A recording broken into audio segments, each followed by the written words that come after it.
Everybody, welcome to Petra's Happy Place, where today we are going to be doing a little book chat.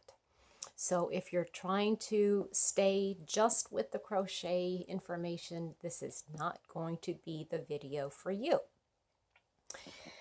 Today, I want to go over this book that I just got done reading, Romeo's Way by James Scott Bell. Have any of you picked this up? The last time I did a book review, I did it on Sense and Sensibility, and this time I did Romeo's Way. Big departure, opposite end of the spectrum. But I wanted to show you a little bit of my variety in book genres that I enjoy reading. So this is Romeo's Way, and this is the second in the series by James Scott Bell. His first one was Romeo's Rules. This is Romeo's Way, and the next one will be Romeo something or other. Okay, it's about a man named Mike Romeo. That is not his birth name, but he'll go into a little bit of it in this book. But in the first book, which you do not have to read before you read this one, okay? This is a self-standing book, although if you wanted to get a more full, I don't know, not description, but his background. He talks more about his background in here. But the other one was just like an introduction to the series, and yeah, I can't give any more away than that. But anyway, Romeo's Way. Mike Romeo is was, I should say, a cage fighter, and he got out of it to do a different line of work, and now he's more like I don't know what you would even call him. He's for hire, okay, let's just put it that way.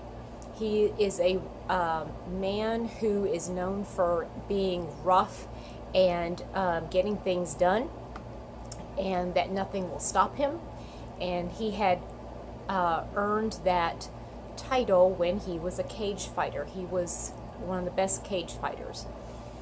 And for those of you that don't know what that is, which I really don't fully understand it, but basically it's, you put two men in a cage and they fight. And I don't believe there's any rules. And I think that is what the first book and this book, and probably the third one, is trying to show, that with Mike Romeo, he has his own set of standards. It is written in first person, which I love. Okay, it is my very, very favorite person to read. I mean, I love reading in first person. In fact, I love it so much, I love writing in first person. Although writing in first person takes a lot out of you. Just saying, it does. As a writer, I know it takes a lot out of you. Anyway, Mike Romeo has been called in to help in a political campaign, not as so much as a advisor, but as a strong arm, and he has been asked to do some work in getting into a different the opposite campaign. Whoever this guy's campaigning against has put out some very slanderous stories, and he's trying to get to the bottom of it, and it takes him on a journey to San Francisco. He lives in LA, but he's a loner, so he doesn't really have a whole lot of friends and stuff. But anyway, it's just a really good read. It's very gritty. not like as in gory gritty, but just it's very reminiscent of a 40s, yeah, like 30s or 40s writing, that kind of banter. The Mike Romeo is very much a philosopher. I mean, he loves reading like Plato and, I don't know if that's the right word. All these philosophers and all these writers that have some deep meaning, he eats it up. He just is so deep. His mind is just always going. And you see a lot of that in here because there's a lot of, like, not self-talk, but he talks about things that he's learned. He's also knowledgeable in the Bible. Doesn't mean he's a believer, but he knows Bible because he studied it. He studied the history and the literature of the Bible, and he's trying to find truth and how to live truth. It's really complicated, and I'm so sorry. I'm not putting this in. It's probably not making any sense. But Romeo travels to San Francisco. He sees a different side of people. He learns that somebody that he is starting to care about may or may not be who he wants them to be. He learns that somebody he might not have naturally gravitated towards, now he's becoming friends with.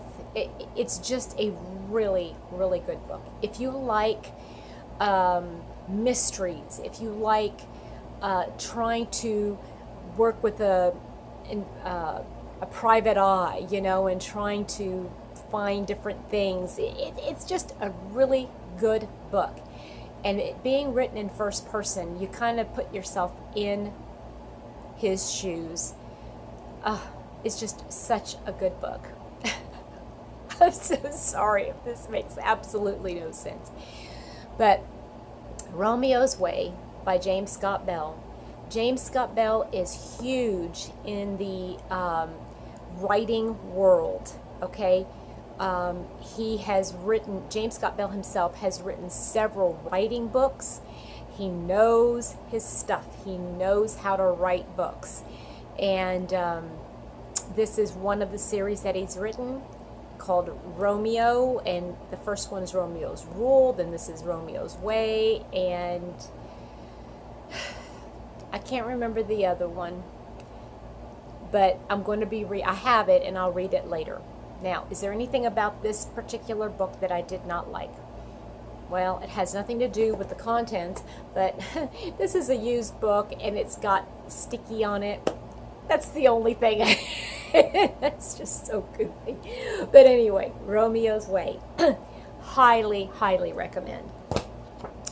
So, I've already picked out my next one, and I wanted it to be still another departure from that. So, I found this on my shelf called Seaside Harmony. And it is written by Evangeline Kelly. And I'm seeing here, I'm reading on the back, it says Evangeline Kelly is the pen name for the writing team of Patty Berg, Pam Andrews, and Barbara Hansen and Cami Tang. So those four authors have written their individual books in their novels, and that this is their first collaboration as a single novel. And I'm just going to read the back of it, okay? The heading right here says, Three Sisters, a charming inn, hints of mystery and romance in a gorgeous seaside setting. Escape to Misty Harbor. When Caroline Maris Jones joins her sisters Gracie Gold and Sam Carter for Nantucket Island getaway, She has no idea how it will change her life. The sisters stumble upon Misty Harbor Inn, the place their late mother loved so much, and Caroline talks her sisters into buying the beautiful yet dilapidated inn. But can free-spirited Caroline stay focused enough to make opening the inn a reality? Hand-drawn old postcards draw the sisters into the mystery of Hannah Montague, the young widow of the original owner. Can the sisters uncover the fate of this woman who disappeared in 1880? As Caroline and her sisters work together to make their mom's dream a reality, they bond together in ways that are never expected. You'll delight in the inviting setting and be enthralled by the adventures of these three very different sisters who reunite to bring their mother's Misty Harbor dreams to life. So, this is called Seaside Harmony, and it's by Evangeline Kelly. And I am going to be starting this week. And it looks like a quick read, but I'm going to be taking my time because I have other things I'm going to be talking about on a different video. One other thing, I'm sorry, I'm going to go back to this. There are no chapters in this book. Okay? Now, some of you may like that, some others may not like that. It has breaks. It just has like section breaks. Let me see here, like right here. It just has little breaks. It doesn't have chapter headings, which I find makes it a very quick read, because you can read like one little section and say, oh, I'll just do another one or another one or another one, and it goes so fast. Yeah, it's a very quick read. Okay, so Romeo's Way was last week. This week, Seaside Harmony by Evangeline Kelly. And another side note, Evangeline is my grandmother's first name, and I love that name. Isn't it beautiful, Evangeline? I have a cousin whose middle name is Evangeline, and sometimes people call her Vanjie, and that's what my grandmother was nicknamed, Vanjie. I love it. That's not what she actually went by her. She went by her name Ruth, but okay, anyway. Enough of a genealogy lesson. So, Seaside Harmony. I'm looking forward to it. It's going to be a huge departure, but it's going to, I think it's going to calm me, because I like stuff like that. It looks like it's going to be something on the lines of Debbie May Comer kind of thing. All right, that's all I've got for today's book chat. I hope you enjoyed that. If you have any questions about it, I will put the series name in the description box below, and I will try to put the links to the Amazon page of the author and those books, so that you can look them up yourself if you happen to like that kind of thing. So I hope you have a wonderful reading week. Read away, crochet away, whatever it is brings you pleasure this week. I hope you find a way to break away for you. Bye-bye now.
Here it is. Romeo's number.